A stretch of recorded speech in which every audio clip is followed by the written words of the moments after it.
I'll begin this evening's event by sharing the museum's land acknowledgement. The Corning Museum of Glass is located upon the unceded seized territory of the Haudenosaunee Confederacy, of which the Seneca Nation and the Cayuga Nation are a part. The Haudenosaunee Confederacy precedes the establishment of the Museum of New York State and of the United States of America. The museum acknowledges the oppressive history inflicted upon and the continued dispossession of the Haudenosaunee people. We honor their ongoing connection to these lands and waters. We ask all who hear this acknowledgement to consider the many legacies of violence, displacement, migration, and settlement that connect us all. This is a living land acknowledgement, and we will continue to revise and strengthen it as we continue to learn as an institution and in the collaboration with others. Good evening, and thank you so much to everyone joining us here tonight in person and online for this Connected by Glass program featuring Dr. Anna Ho. My name is Eric Meek. I'm the Senior Manager of Hot Glass Programs here at the Corning Museum of Glass.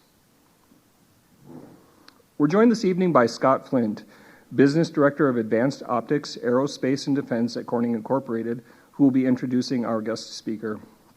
Scott brings over 20 years of expertise in driving innovation and strategic growth in the aerospace and defense sectors, making him a key leader in advancing Corning's mission to enable groundbreaking discoveries through cutting-edge glass and optics technologies. Corning's contributions to astronomy and space exploration are rooted in its legacy of delivering advanced materials that push the boundaries of possibility, from high-performance precision optical components to system-level imaging solutions for space. Today, Scott will share how Corning's innovations are helping unlock the mysteries of the universe and supporting the scientific community in the pursuit of exploration and discovery. Please join me in welcoming Scott Flint.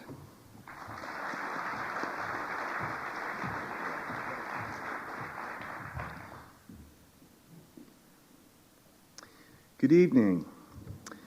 I'd like to first express my gratitude to the Corning Museum of Glass for hosting this Connect by Glass event and congratulate the museum on their 75th anniversary. As many of you know, we as a company are also celebrating our 175th anniversary, which is a testament to the corporation, a heritage of innovation, and the community that it's a part of. As mentioned, my name is Scott Flynn. I'm the business director for our aerospace and defense business within Corning's Advanced Optics group. It was about the time of the Hale Telescope in the early 1930s and around World War II that Corning became a larger contributor to both the aerospace and defense industry. Today, we offer everything from small optical components that serve a multitude of different industries to some of the 8-meter diameter blanks that you'll see in some of the images that we discuss. But we also do fully integrated camera systems. So all the way from components to finished assemblies and systems in the area of multispectral and hyperspectral imaging, free space optical communication terminals, and a multitude of system-level solutions that you may not have realized before we discuss these.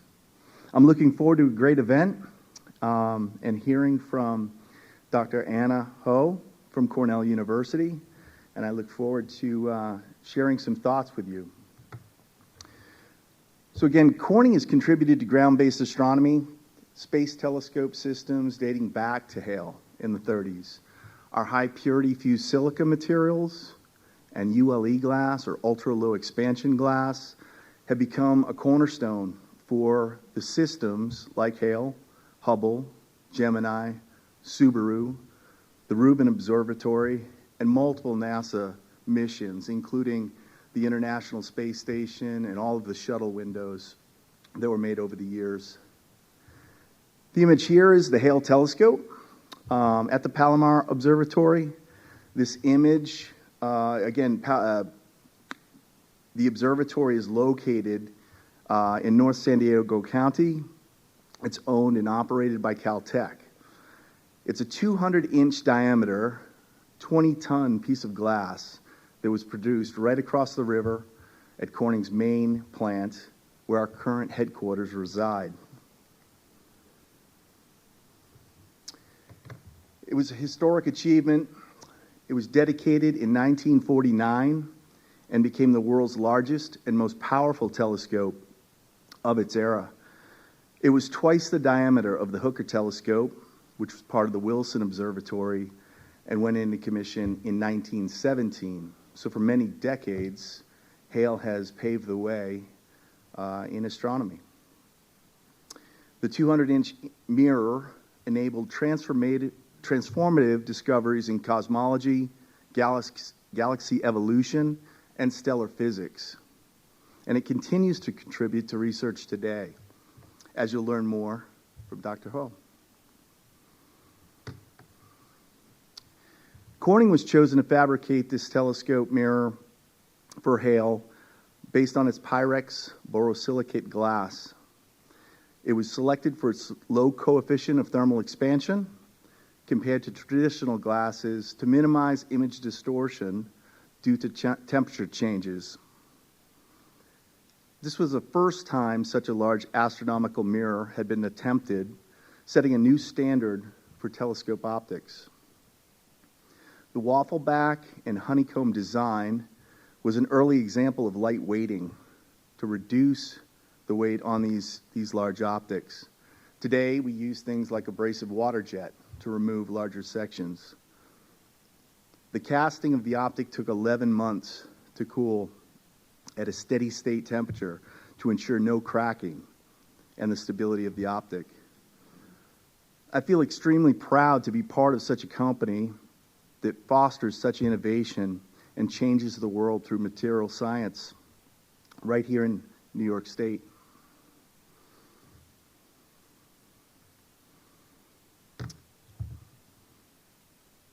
We've had over 90 years of innovation enabling some of the world's greatest telescopes.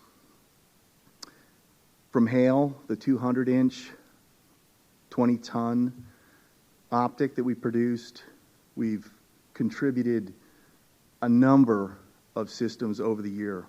Hubble, probably one of the more well-known telescopes, was a 2.4 meter mirror, and it's delivered over 30 years of transformative science and iconic imagery from the universe. The Subaru and Gemini telescopes actually went from the Hale, about a 5.5 meter telescope, to over 8 meters in diameter, produced right here at Corning.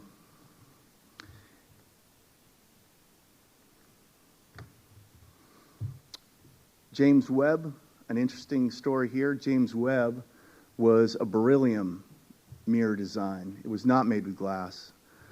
However, Corning did participate with both the fine guidance sensor and imagers for the near-infrared channel that was produced through the Canadian Space Agency.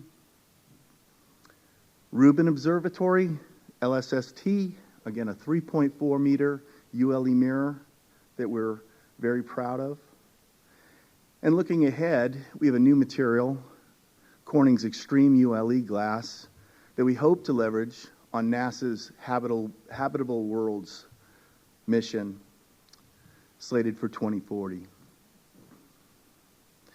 So once again, I'd like to thank the museum for the interest in Corning's products, in Connected by Glass, and this celebration of both the 75th anniversary here at the museum and our corporation's 175th. With that, it is my great privilege to introduce our speaker tonight, Dr. Anna Ho, who is an assistant professor of astronomy at Cornell. As an observational astrophysicist, Dr. Ho's work focuses on some of the most energetic and dramatic events in the universe, the lives and deaths of stars. Using telescopes on the ground and in space, she studies explosive cosmic phenomena across the electromagnetic spectrum. From gamma rays to radio waves, her research combines wide-field sky surveys with rapid, targeted observations, allowing her to capture events that are both fleeting and extraordinarily powerful. Dr. Ho earned her PhD in astrophysics from Caltech and has held prestigious fellowships at UC Berkeley and the Max Planck Institute for Astronomy. She's an active member of several international collaborations and serves as co-chair of the Gamma Ray Burst Working Group for the upcoming UltraSat mission. Her contributions to the field have been widely recognized, most recently with her 2026 Newton Lacey Pierce Prize from the American Astronomical Society, honoring her pioneering work on extreme stellar explosions, including the discovery of a new class of events known as luminous fast blue optical transients. Without further ado, please join me in welcoming Dr. Anna Ho to the podium to learn more about her work.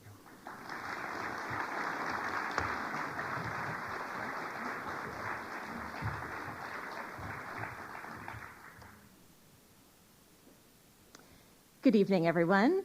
Thank you all for braving the cold and coming out in person. Thank you to Scott for the very kind introduction, and thank you to Eric and the other organizers of the Connected by Glass series for the opportunity to be here. I'm going to talk this evening about the Hale Telescope. You just heard a bit about this telescope from Scott.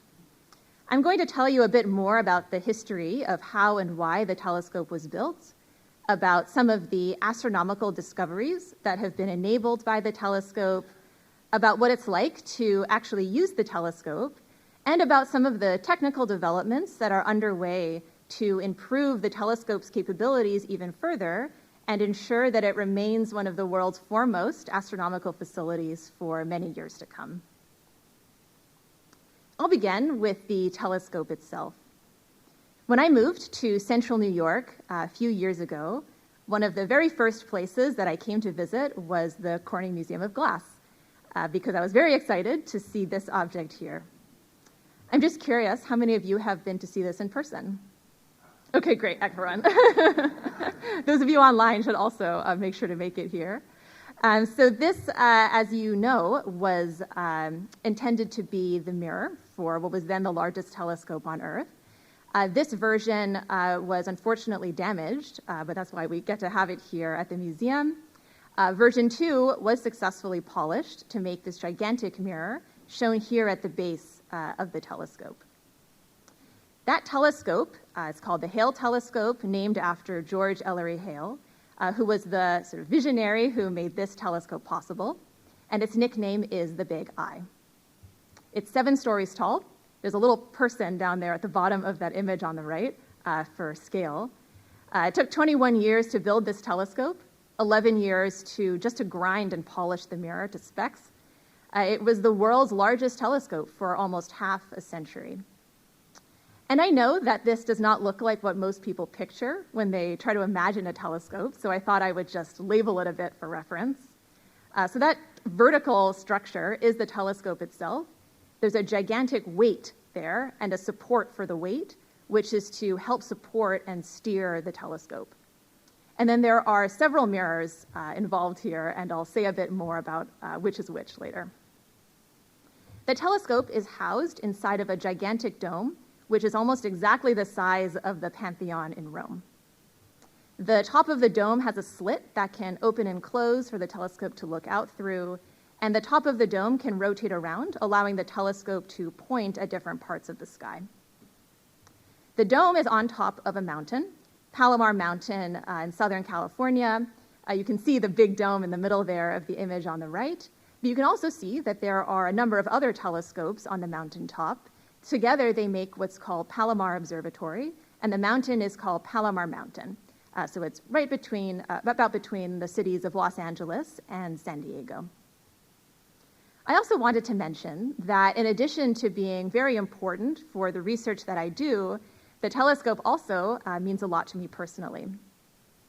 One of the things that initially inspired me to pursue a career in astronomy was this book called First Light, that was written about the history of the telescope and about some of the astronomical science being done with it. And so when I went to do my PhD at Caltech and I got to go to the telescope for the first time, I brought my copy of the book with me, signed by the author. And I was very excited to then spend many a night observing in some of the places that I had read so much about. Okay, now that you've been introduced to the telescope, I'll tell you a bit about why it was built.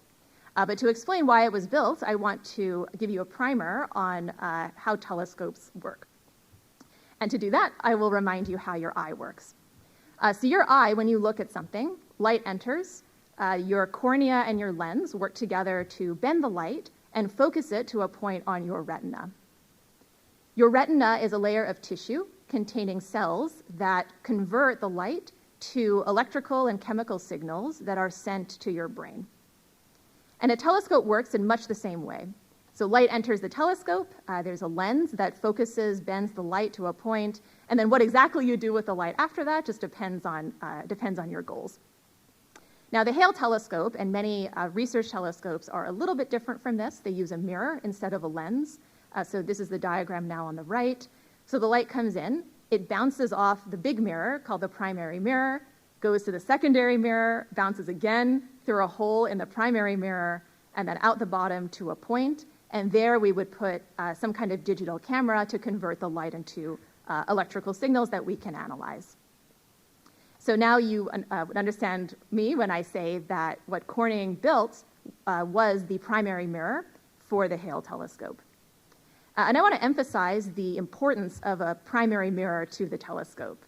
So when we describe a telescope, we'll often say something like, it's the 200-inch telescope, it's the 60-inch telescope, it's the 5-meter telescope. And whenever we say that, we are referring to the size of the primary mirror. So that is a central part of a telescope. Okay, so with that context, I'll now go back 1 century to the 1920s when astronomers were puzzling over these mysterious spiral-shaped objects in the sky called spiral nebulae. This is a picture of a spiral nebula from, I think, 1910. And there were two major ideas about what they could be. One idea was that they were clouds of gas located inside of our galaxy, the Milky Way. And another idea was that they were actually other galaxies entirely. And you have to realize that a century ago, it was totally possible that our Milky Way was the entire universe, and that there was nothing outside of it. Now today we know that these are indeed other galaxies, that the Milky Way is one of hundreds of billions of galaxies. This is a new picture, or more recent picture of that same spiral nebula taken with a Hubble Space Telescope. We now know it as the Whirlpool Galaxy, and we know that it's 30 million light years away. So how was this problem finally put to rest? Really, it came down to a measurement of distance. And measuring distance is really, really difficult. It's one of the most difficult things you can measure in astronomy. And you can get a sense for why it's so difficult just with an everyday example. From Earth, it's a remarkable coincidence that the moon and the sun are almost exactly the same size in the sky.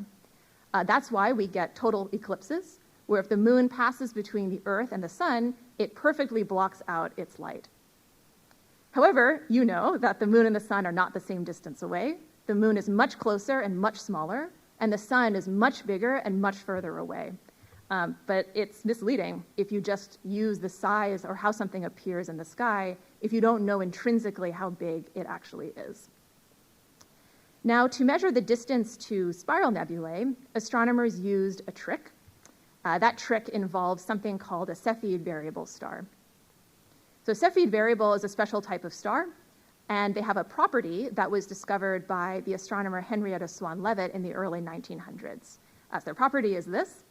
They pulse, so they get brighter and fainter and brighter and fainter, and the time between pulses, which is called the period, is very, very regular. And if you measure the period of a Cepheid variable and you compare it to the brightness of that star, you find that they are very closely related. So the shorter the period, the fainter the star, the longer the period, the brighter the star. And that means that if you measure the period, you know the intrinsic brightness. If you know the intrinsic brightness and you measure how bright it looks, you can figure out how far away it must be.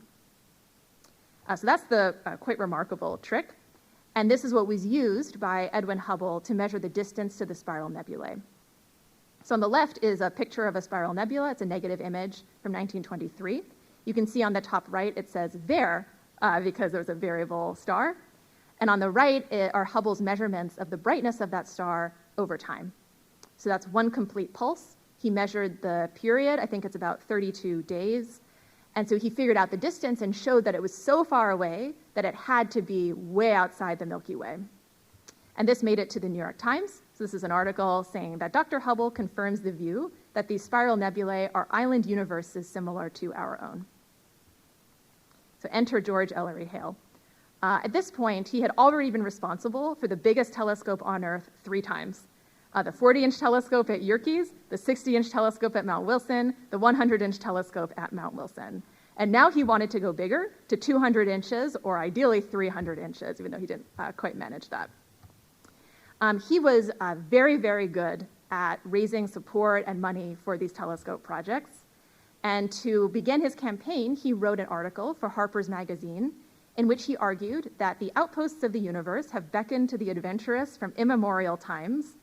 Hubble has just proven beyond reasonable doubt that our universe is very large. There are many galaxies in it. And he argued that to answer really basic questions, how big is the universe? How did the universe change over time? What are these other galaxies like? That we needed bigger telescopes. Because of the bigger telescope, you can see fainter light. And if you can see fainter light, that means you can see further away. And seeing further away in our universe also means seeing further back in time. What he did not mention in his very inspiring article was that this might literally be impossible for a number of reasons. The mirror was a big problem. So the technology that had been used for the 100-inch mirror had already been pushed way to its limits. No one knew, even if you could build such a big mirror, how would you support it? And how would you point it with the stability and precision that you need for astronomical observations? Where would you put such a large telescope? There were astronomers who thought that even if you could build such a big telescope, there was no place you could put it on Earth where the quality of the atmosphere would be good enough to make it worth it. It would be very expensive. It was projected that it would cost more than any grant that had ever been given for a scientific instrumentation project ever. And all this is to say that this was the limit. The 100-inch telescope was already the limit of known technologies. And so going from 100 inches to 200 inches was not a matter of just taking what we'd already done and doing it more. It needed completely new approaches to building telescopes and building mirrors. And this really nice book, The Perfect Machine, about the history of the Palomar Observatory and the telescope, they made the comparison that this project was something akin to the Panama Canal, so in terms of its complexity. That book has a lot more information about how all these problems were addressed. I'll just say something about the mirror, given where we are, and also that I think arguably that was the most important part of the telescope. And so as you heard from Scott, Corning came to the rescue with its Pyrex borosilicate glass technology. And the whole idea with Pyrex was that you can take your dish out of the icebox and put it in the oven, and the glass will not be deformed. And it's very attractive for building telescopes because you want the mirror to be as stable as possible to changes in the ambient temperature.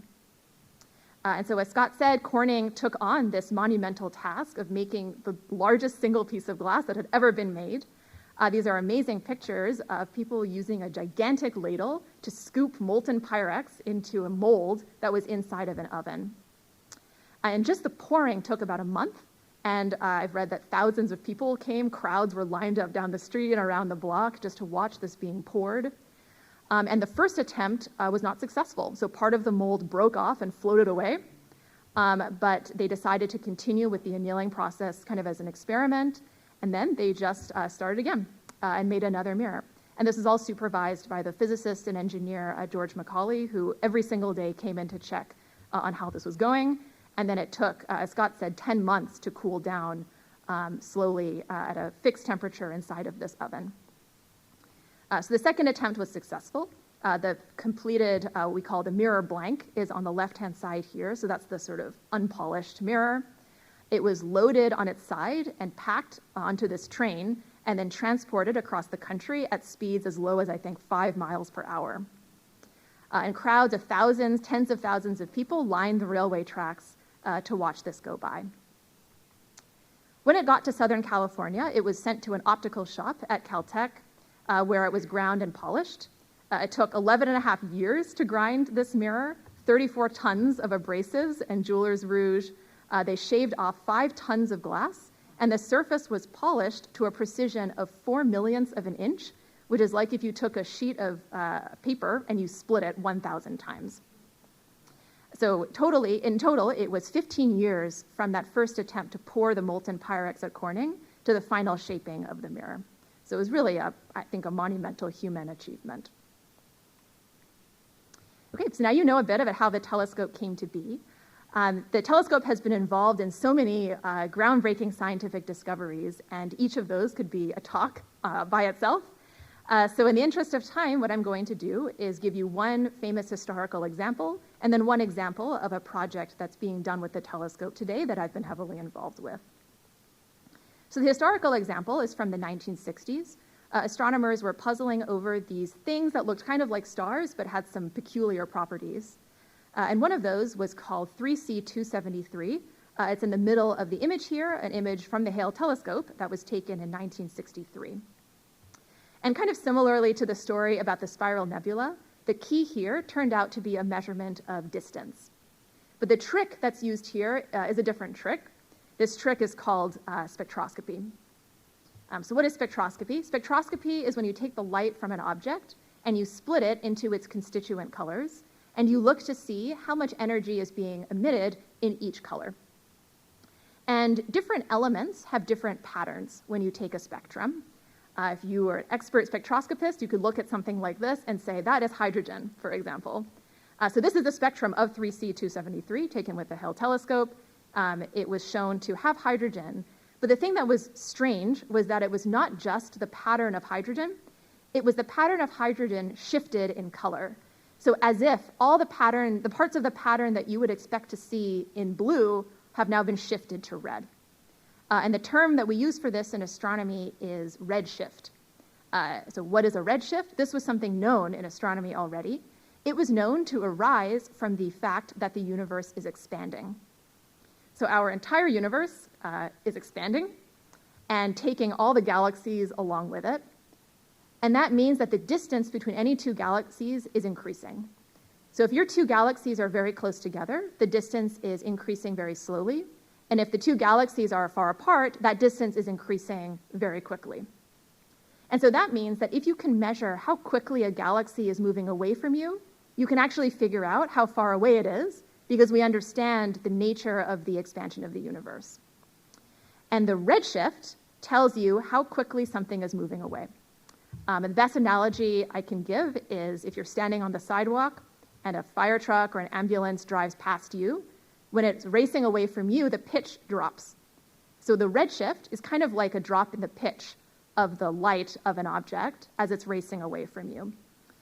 And so in the case of 3C273, the spectrum showed that it was racing away at 16% of the speed of light, which is really fast because the speed of light is the fastest anything can possibly move in the universe, and that meant that it was 2.4 billion light years away. Now, for reference, the Milky Way is 120,000 light years across. Andromeda, our nearest galaxy, which was one of the spiral nebulae, by the way, that Hubble observed, that is 2.5 million light years away. So 2.4 billion is a completely different scale of distance. And in the years after this discovery with the Hale Telescope, a number of other redshifts were taken of these other so-called stars, obviously not actually stars, and one of them was even so far away that it was halfway across the universe. Today, we know what these are.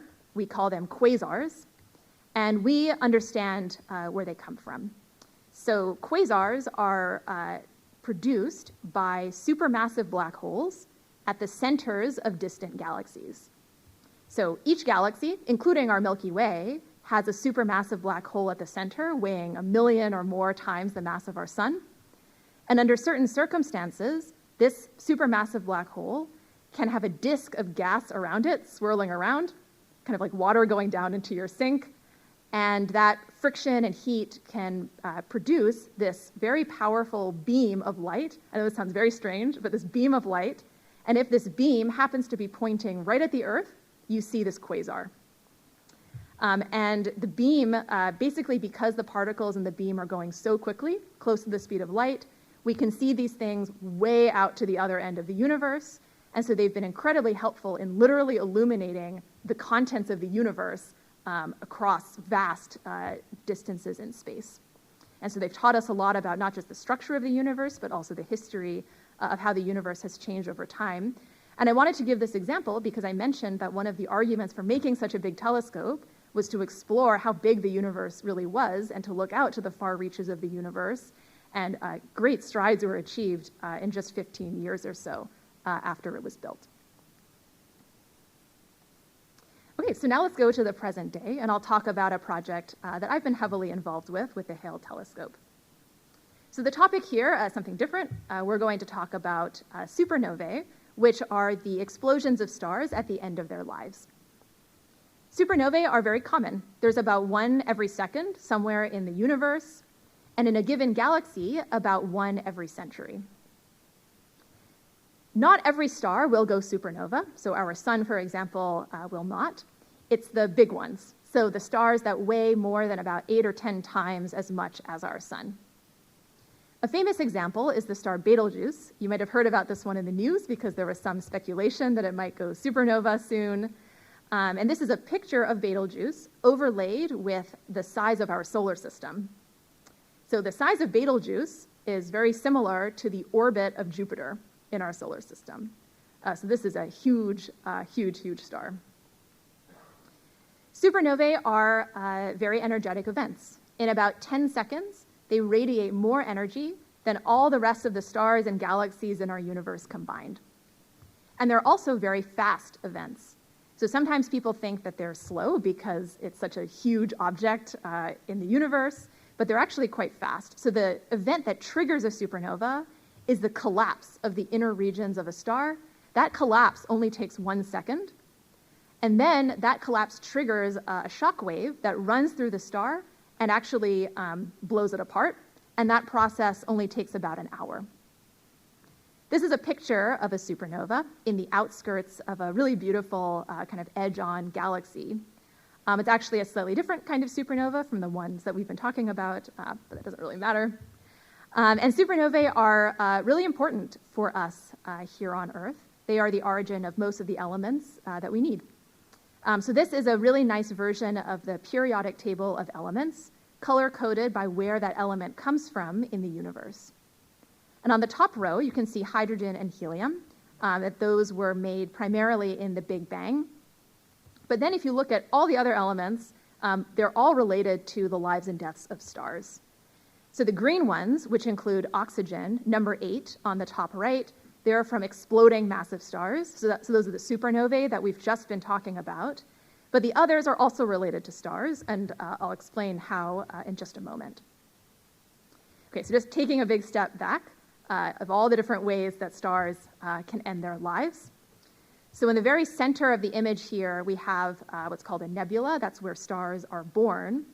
And then there are 2 tracks that a star can take, depending on how much it weighs. So a big star, like what we've been talking about, they go off to the upper right.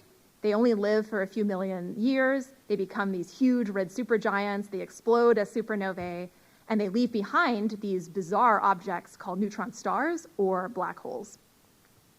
In the other direction, a star like our sun dies much less violently. Instead, the outer parts blow off kind of gently and make what's called a planetary nebula, and that leaves behind the inner regions of the star, which we call a white dwarf. So white dwarfs, neutron stars, black holes, these are the remnants, or you can think of them as the corpses of stars, and they can have remarkable afterlives. So going back to the periodic table, if you look at the orange, merging neutron stars, so neutron stars that actually collide with one another. And on the bottom right, you see exploding white dwarfs. So white dwarfs can actually also go on to explode. And then you realize that it actually fills out pretty much the entire periodic table. So to understand our origins, we need to understand stars. And how do we understand stellar death? One of the most important things to do is to do spectroscopy. Okay, so now we're back to spectroscopy, which we've already talked about, where you split the light of an object into its constituent colors. The spectra of supernovae look something like this. So these are two different types of supernovae, and experts who do a lot of supernova spectroscopy can look at these wiggles and say, that is silicon, that is sulfur, that is oxygen, the debris is moving at 20,000 kilometers per second, and so I know what type of star must have exploded. So it's sort of like a forensic science. Supernovae happen so far away because they're so brilliant that we actually aren't able to see the star itself before it exploded. So the only way we can piece together what happened, what exploded, how did it explode, is by watching the explosion itself, getting these sort of fingerprints, and then using those as clues to figure out what actually happened. And in the last decade or so, there has been a huge transformation in this field, in the ability of humanity to discover and classify supernovae using spectroscopy.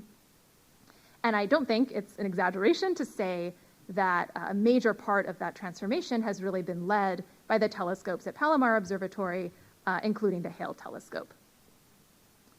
So I've already talked a bunch about the Hale Telescope. I now want to do a little bit of justice to one of the smaller telescopes on the mountain. This is the 48-inch telescope that was built at around the same time. After it was built, it spent about 1 decade making a map of the sky. And telescopes can only see a very small amount of the sky at once. So what this telescope had to do was take image after image after image, basically a big mosaic, and then tile that all together to make a big map. And it took about 10 years to make this map of the sky. Now today, the same telescope is actively being used for research, but it is fully roboticized, and it has this big digital camera. And that means that it can see more of the sky at once, and it can make these images much more efficiently. So the same telescope can now map the entire sky in just one night. If you're mapping the sky that quickly, you find a lot of supernovae, and you need the process for identifying supernovae to be fully automated. So this is just 1/64th of a real image. It's a negative image, so all those little dots are stars and galaxies. And you can just imagine trying to look through this image and find a supernova. That would just be totally impossible. To give you a sense for how big this image is in the sky, so the full image, so this times 64, would be about 7 degrees by 7 degrees. And if you hold out a few fingers, say 3 fingers or 4 fingers, that subtends about 7 degrees. So that would be one side of that image, which I don't know what that sounds like. Maybe that doesn't sound like a lot, but for astronomical telescopes, that is a huge patch of the sky. So by doing this, on a typical night, this telescope detects thousands of supernovae. Most of these supernovae are detected night after night after night because the light shines for weeks or even months. But we do find one totally brand new, just exploded supernova every few nights. And that's really the state of the art now. I already told you that there's about 1 supernova in the universe every second. So maybe that's not very impressive, but this is still a huge change from how things used to be, which was that it was a pretty big deal to find even one new supernova. And just so you know the way that these supernovae are identified, images are automatically subtracted against each other, and so you can sort of automatically identify things that have changed from image to image. And I can say more about that later if you're interested. Now, just detecting a supernova is not that helpful. What you really want to do is know what kind of star exploded. So that's where the bigger telescopes come in. Doing spectroscopy takes a bigger telescope than just taking images and finding supernovae in those images. And so the Hale Telescope now, for almost 10 years, has been a leading facility in helping to actually figure out what all the different supernovae are that are being discovered by the smaller telescope.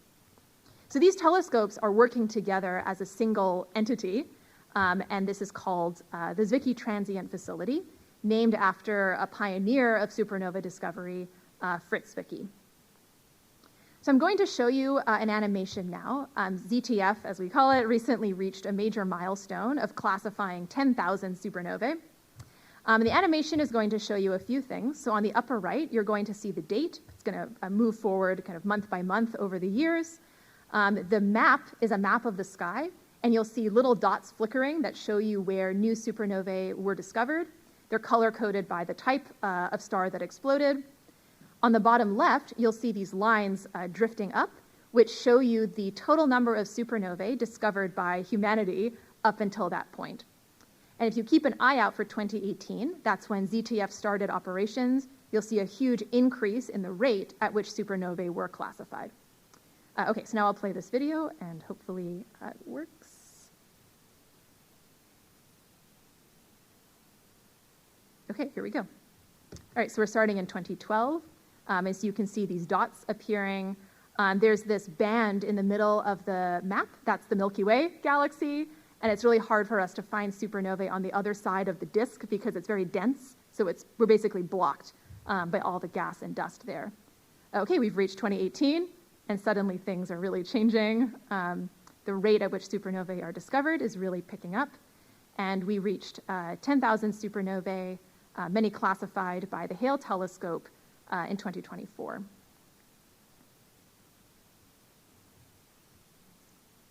All right, so what are we learning from finding and classifying all these supernovae? I think the way to think about it is that this is really the first population census of supernovae in our universe. So it's a systematic attempt to go out and say, how common are different kinds of supernovae? How often do different kinds of stars explode, and in what circumstances, and in what kinds of environments? It's also a way to find oddballs. So one of the really interesting things to come out of this work is the discovery of new types of supernovae that we didn't even know existed. And really, we're just scratching the surface in interpreting all of this data. And the overarching goal is to write a much more complete story of stellar life and death, and connect that to what we understand about the universe today. I also want to mention that ZTF is a big international collaboration. So many people from all over the world contribute to this project, and getting to work with all of these folks from so many different places and with so many different interests is one of the great joys of being a modern-day astronomer. I also want to emphasize that there's a lot of science being done that I just did not even mention. The Hale Telescope was involved in the discovery of brown dwarfs, which are, you can think of them as stars that didn't quite become stars, sort of failed stars. The upper right, you see an animation of a very strange white dwarf that was characterized in part by the Hale Telescope. The Hale Telescope is heavily involved in studying what are called exoplanets. Exoplanets are planets and other solar systems in our galaxy. And this is an artist's impression on the bottom of what's called atmospheric escape. So when exoplanets lose their atmosphere, that's a major area of research being done with the Hale Telescope. And I put a link here to a website that you can visit to see what the Hale Telescope is doing tonight. And you can look at that if you want night after night and just get a flavor for all the different things that are being done. I'll see if this animation works. Oh, yes. So one other thing is that many new instruments are developed and used on the Hale Telescope. This is a picture of, or a movie, sorry, of what's called the Crab Nebula. So this is debris from a supernova explosion of centuries past. And you can see this little blinking dot at the center, which is a pulsar, which is a type of neutron star that was formed in that explosion. So that's just a flavor of a few of the things, but you can check out this website if you want to see more. All right, so I thought it would be nice to also tell you a little bit about what it's like to actually use the telescope. There are a couple of options that astronomers can avail themselves of. One option, which is definitely the most fun, is to actually go and use the telescope in person. The little yellow building on the left is nicknamed the monastery. Astronomers have been staying there for, I think, 100 years now. And when you get to the monastery and you go in, there's a little chalkboard with a floor plan. You select your room, and you get a key. And the first time I stayed there, I assumed that the key was to my room, Then I realized there was no lock at my door, and the key was actually to the dome. So the picture in the middle, you can see there's a tiny little door in the front, and that's what the key unlocked. So you go in, and there's a dedicated room for you to sit in and do the observations. The telescope is kind of right outside the door. And you work together with some of the staff, the telescope operator. They do not let the astronomers actually operate the telescope. A professional does that. And you just let them know what observations you would like to take, where exactly we should look at any given time, how long we should look for, what kinds of settings we should use. And along the top, so how well you can see, but in the middle, there's a lip sort of above that big door. And that's actually what we call the catwalk. So that's on the right. You can walk along the rim there, and you can access it from inside the dome. And there are some really beautiful views from up there. Now, like I said, it's way more fun to actually go, but it is kind of remote. And when I first started observing, I actually had no driver's license, so I couldn't even get myself there. I needed someone else to take me. So another option commonly used is called remote observing. And so certain places will have dedicated rooms that you can go in and then observe from there. So this is a picture of the remote observing room at Caltech. I think this particular night I had time the second half of the night, so I needed to sleep the first half of the night, so that's why my sleeping bag is on the couch there. But actually today, so I think this change happened during COVID. They began to allow people to observe from home. And they called it pajama observing. So you could just be in your pajamas, be in your bed, and literally use the Hale Telescope. And my understanding is that has continued today. So things, and I think this is the case also at a number of other observatories, things have become sort of more flexible post-COVID. Right, I'll end my talk by talking a bit about the future and some of the projects that are underway to improve the capabilities of the telescope. One of the big projects is called the Next Generation Palomar Spectrograph, or NGPS. We have talked a lot about spectroscopy today, and for 40 years now, the Hale Telescope has had this workhorse spectrograph that is now being replaced. So it's being replaced by NGPS. NGPS is going to be more than 3 times more efficient than its predecessor. There's a model of it on the top left here. In the center is a picture of it being lifted onto the observing deck. And on the right is a picture of NGPS in its new home at the base of the telescope. And I was just on the phone a couple of weeks ago and heard that as of then, NGPS took its very first spectrum with all of its parts fully assembled. So it's ready to go. And actually, ZTF, I think we have a night tomorrow night to do classifications of supernova using NGPS. Another project is called Sharpening Images Using Guide Stars at the Hale Telescope, or SITE. So this addresses a concern that I mentioned earlier in my talk. I mentioned that some astronomers were skeptical that even if you could build a huge telescope at Palomar, that the quality of the atmosphere would be good enough to even make it worth it. So it is definitely worth it, but there are, obviously issues with the atmosphere. So when you picture observing, if you had a telescope out in space, the light arriving at the telescope is very sort of flat, very even, has not been distorted. And that means that if you observe some sources, they will look like nice, clean points of light. But if you are observing from the ground, the light has to go through the atmosphere, which has all these particulates, there's a lot of turbulence, and it will distort the light and so it will distort the light, and it will change what used to be these nice points of light into this blurry, smeared out image. But there are ways around this. So humanity has been very clever and developed something called adaptive optics. And the way adaptive optics works is you can actually distort the mirror, the primary mirror itself, to just cancel out the effects of the atmosphere. How do you know how to distort it? You shine a laser, you know what the laser should look like, and so you can exactly cancel out the effects of the atmosphere at that moment, and you can do it over and over again over the course of the night to make corrections as the atmosphere is changing over the night. So it's really amazing. This is a well-established technique in astronomy, but this project site at Palomar is really developing new ways of doing adaptive optics, for example, demonstrating a new kind of sensor. And the way you can think about this is that this is helping to make Palomar, observing at Palomar, as if you were observing at one of the most remote sites on Earth, even though this place is, it's not the highest mountain and it's pretty close to some major metropolitan areas.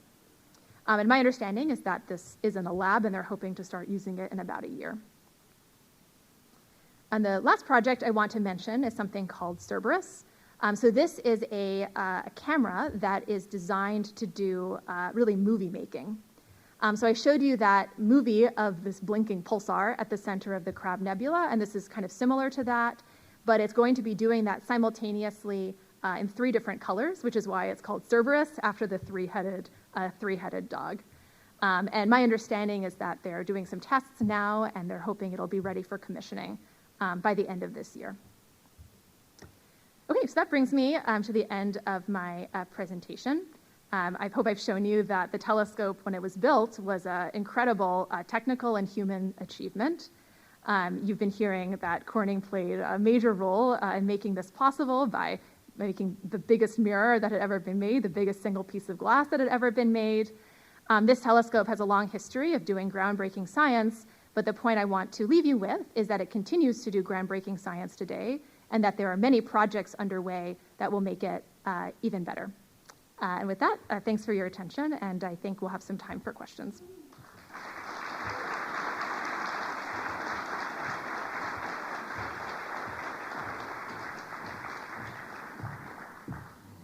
How can you not be filled with wonder at the mysteries of the universe and amazing people like Anna who are unlocking those mysteries, and the amazing people who've lived here in Corning, who have enabled things like this to happen. People always ask me what my favorite piece in the museum is, and even before I knew it was so cool, I would say this 200-inch disc. I've been here a long time. It's an amazing object, and it's amazing that it represents all of this ingenuity, all of this thinking, and all of these wonderful discoveries. Scott and Anna, would you join us up here for some questions and answers? If you're online, please use the chat function, and we'll relay your questions here in the room. And if you're in the room, please raise your hand. We have some people with microphones who will come to you and use the microphone so the people online can hear your questions, please. It's a question. Fantastic lecture, really fascinating. The adaptive optics that is being added to this static piece of glass, how do you manipulate the glass to focus it? Right, so my understanding is that I think they already do this to some extent. So there are all these little actuators underneath the mirror that can respond and just flex it at many different points in the mirror. And so you have a lot of control over the shape. Do you want to add to that? Or? No, Anna's right. Piezo actuators on a lot of these optics allow you to correct for atmospheric turbulence, basically. And it's enough to move the glass to get it to focus? Ever so slightly, right? Incredible. All right, I have a question from online here. You mentioned improvements to some of the spectroscope, but wondering if the mirror itself has been improved over the years by additional polishing or coating. Right, that's a good question. So they definitely do a lot of maintenance on the mirror. So I think every couple of years the mirror is taken to be re-illuminized, so to make sure it's still as shiny as it should be. I don't know about big projects to sort of upgrade the mirror, though, but I could ask and try to find out and get back to you. Jim? You mentioned the fundraising that was done. How much did it cost, and who paid for it? I believe the Rockefeller Foundation paid for it. Off the top of my head, I don't recall the cost. Why does it take so long to grind and polish the mirror? I'll try. You're removing very, very small amounts. Again, the figure and finish of these optics, as Anna points out, it's very, very precise. So to go in and to try to grind with more of a coarse grit initially, we do that, but then you can fracture, subsurface damage and alike. So you just end up taking more and more off. But it is a very slow, meticulous process. So how did they do the grinding? Was it done by hand? Were they using machinery? My understanding was that it was sort of a combination. Yeah. So how is it that the light pollution in the metropolitan area of LA and San Diego doesn't make this telescope almost useless? Right. So, of course, light pollution is an issue and an increasing issue, but it's definitely far from useless. And I've been standing out there at the telescope. The night looks beautiful. The sky is relatively dark. I guess these things are relative. So there certainly are other sites on Earth that are darker, remote deserts that are almost inaccessible. So I guess it's all about being dark enough for certain types of science. And Palomar is absolutely still plenty dark enough to observe pretty faint sources. Oh, all right, I have There's another. one up here in the front, please. Oh, sorry. Okay, I have another yeah. question from online, asking if the new digital detector on the Schmidt, the smaller observatory at Palomar, if that has a curved focal surface as the old film cookies, or if there's a corrector that's been built. Yeah, I don't know that off the top of my head. I know that what that detector was really designed to do was to fill the entire focal plane of the telescope. So you can't get any bigger than that. But I don't know exactly about the curvature. My curiosity is about with the AO, and you were talking about different gases. What about temperature variances? How does that affect that?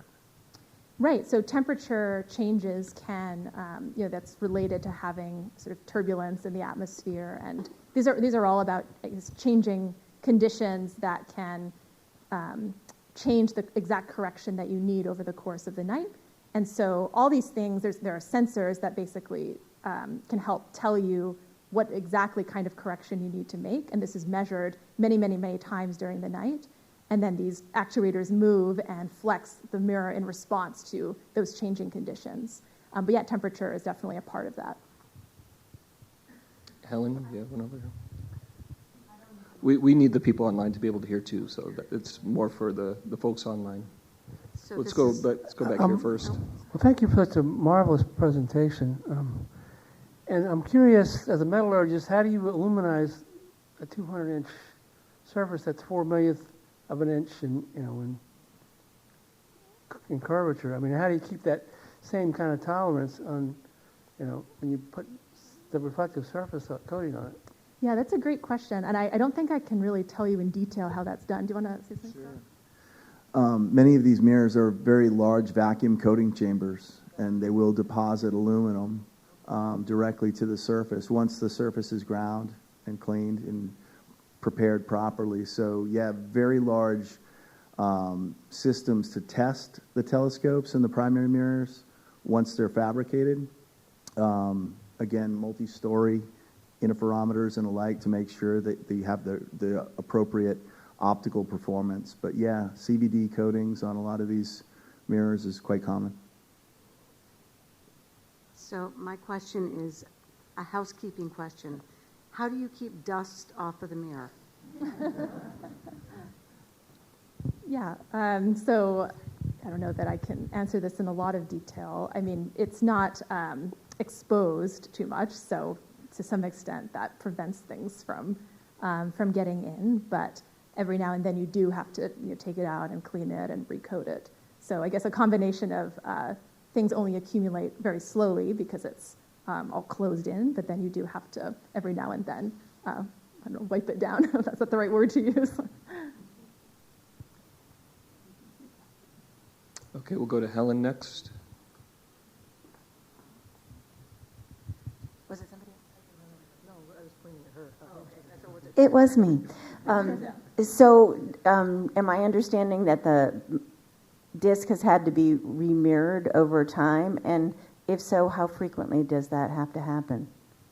I believe it's being done about every 2 years at this point. Wow.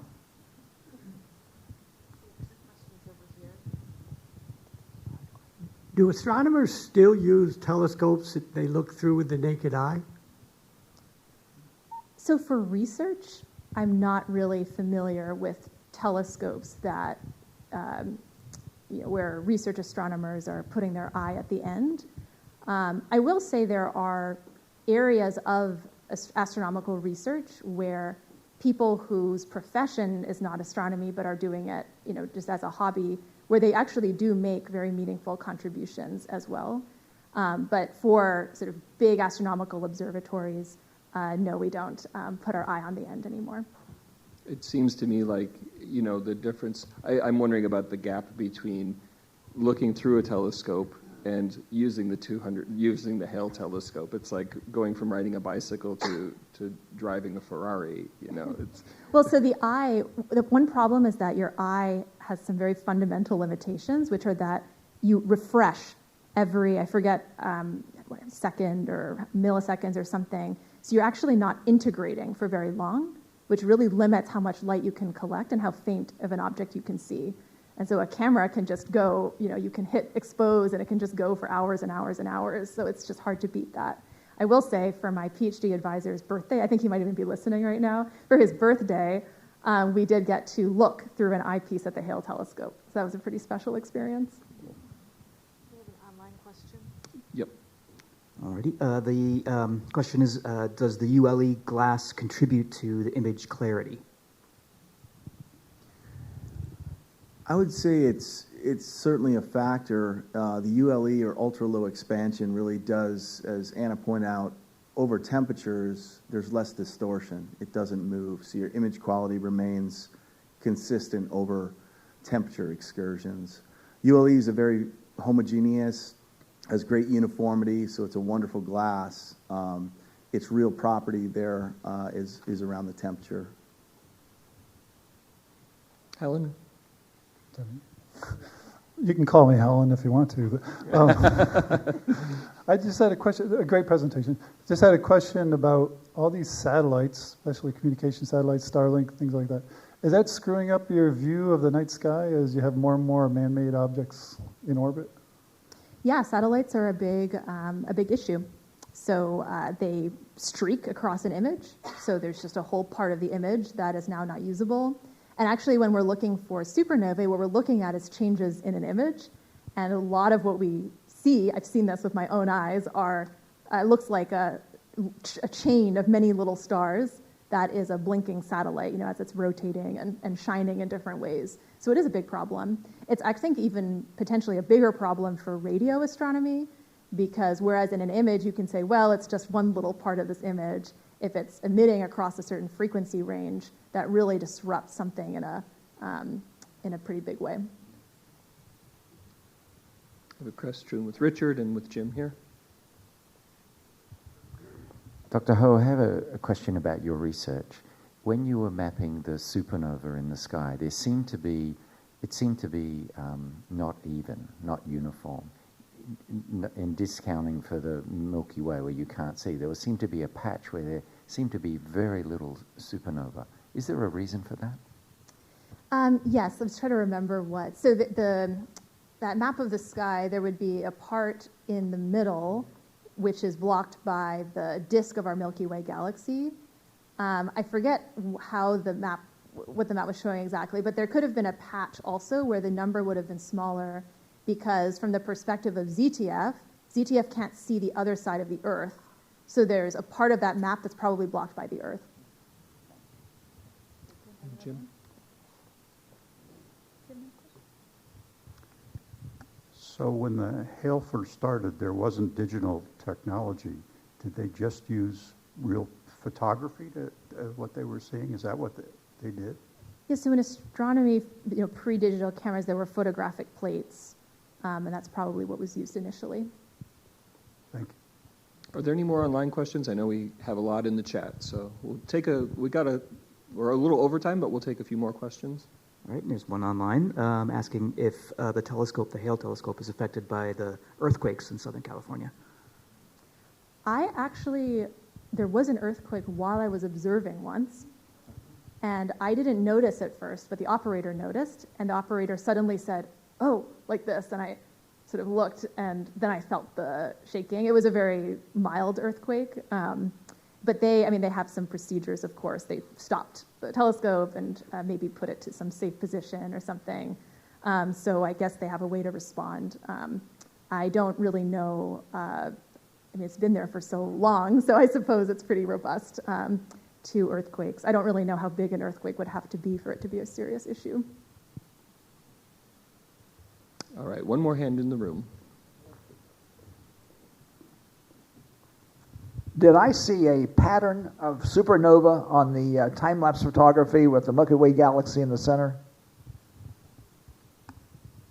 A pattern of what nature? Yeah, pattern of supernova. When those red dots came out, they seemed like they came in clusters. Like upper left, there was a cluster. Then there was one down the lower right. Oh, that's an interesting point. I don't know of any reason why that would have been the case. So I think that must have been a coincidence because they happen in pretty random parts of the sky.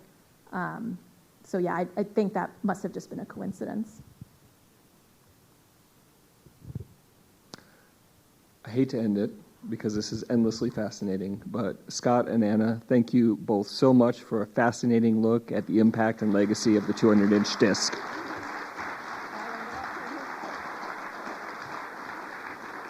And I would be remiss if I didn't take the opportunity to personally invite all of you on February 20th, just 2 weeks from tomorrow, to join us for our big 75th birthday party here at the museum, kicking off a milestone year of events.